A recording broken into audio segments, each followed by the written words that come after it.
Perfect. Well, thank you very much, Steve and Cheryl, for that much too generous introduction. If my late mother were here, being my mother, she would believe every word of it. If my late father were here, being a realist, you would probably wonder who you were talking about. But introductions of that sort remind me of the small boy who fell headfirst into a barrel of molasses. And when they pulled him out, he licked some of the molasses from his face and said, "Lord, make my tongue adequate to this occasion." Well, actually, this is not my night for humor, and I'm not a match for either Stephen or George. So I'm not even going to try to be funny. Except my first line, and that's after this wonderful banquet, I think that I have exceeded the feed limit. Bad humor, you better believe it. I wish that I were in a mood for good humor, but I'm not. We are hell-bent in the direction of destroying our planet, and frankly, we appear to be doing very little about it. Decades ago, visitors from other planets warned us about where we were headed and offered to help. But instead, we, or at least some of us,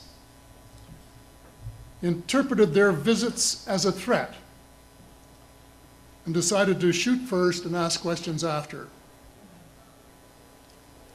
The inevitable result was that some of our planes were lost, but how many were due to retaliation and how many were as a result of our own stupidity is a moot point. Wilbert Smith, one of the first Canadians to take an active interest in the subject of UFOs, asked the visitors about the accidental destruction of our aircraft by flying into the vicinity of a flying saucer. The response, and this is Wilbur's words, "We were informed that although a few of our aircraft had come to an unfortunate end by what they considered the colossal stupidity of our pilots, they were now taking corrective measures to avoid our aircraft. I asked them," and this is still Smith, "I asked them what happened, and they said, well, the fields around the saucers in order to hold them up, in order to produce the gravity differential, the time field differentials which were necessary to operate the ship. These sometimes produced field combinations which reduced the strength of materials to the point where they were no longer strong enough to carry the loads that the materials were expected to carry. Now, as we know, aircraft, particularly the military type, are built with a rather small factor of safety.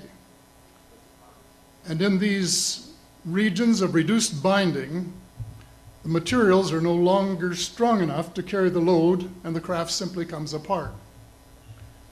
When I read that, I was reminded of the late, great soprano Lily Pons, who used to smash crystal goblets with her high C. She would direct the sound at them, and something in the sound waves would change the structure of the glass, and it would fly apart.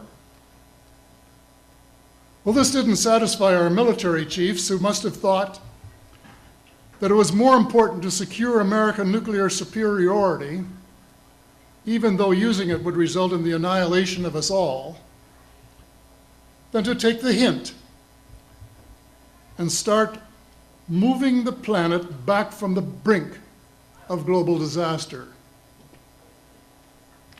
They, the military, must have been and still are so paranoid that they feel it necessary to use the visitors' technology to fight them off,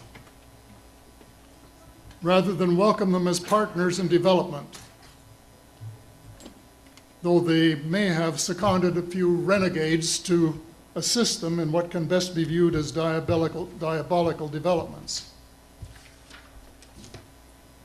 Stephen has said that talking about UFOs is passé, and that we should be talking or limiting our talk to exopolitics. Well, Stephen, I agree with you in theory, but in reality we have a problem when official US policy insists that UFOs don't exist.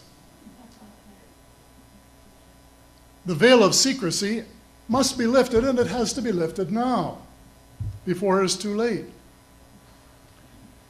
It is ironic that the US would begin a devastating war, allegedly in search of weapons of mass destruction, when the most worrisome developments in this field are occurring in your own backyard. It is ironic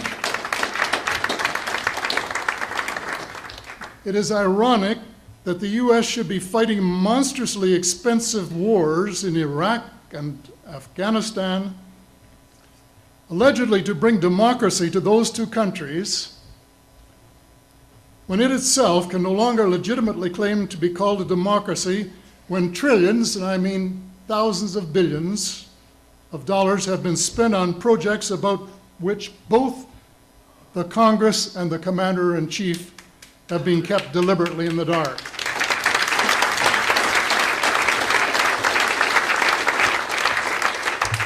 How much has been accomplished in 60 years of feverish activity by some of the most educated minds in the United States?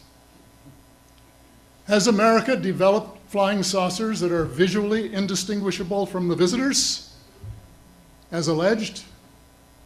And if so, what do they propose to do with them? Even more critical, what progress has been made in the development of clean energy sources that could conceivably replace fossil fuels and save the planet from becoming a veritable wasteland?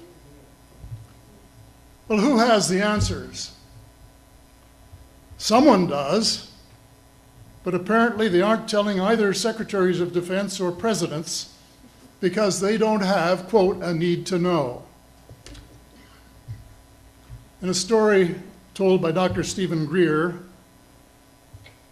President Clinton was asked a question by White House reporter Sarah McClendon about why he didn't do something about disclosure.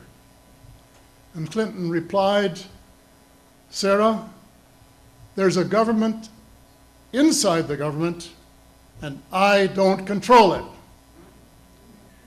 Excuse me, doesn't the Commander-in-Chief and the person who allegedly has their finger on the nuclear trigger have a right to know what his subordinates are doing? The people of the United States who have paid the bills have the right to know. The people of the world demand to know because it is our descendants too whose lives are in mortal danger. It is time for the people of the United States to launch a new war against the evil of lies, deceit, and darkness, and go all out to win the victory of truth and transparency and light. Thank you.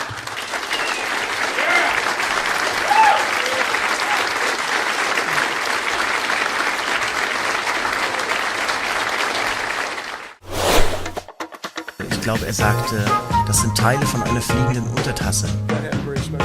Und das klang sehr bedeutsam für mich. Ich wusste zwar nicht, was eine fliegende Untertasse war, aber mir war klar, dass es etwas ganz Besonderes war. Und er machte uns deutlich, dass das aus dem Weltraum stammte, von woanders her.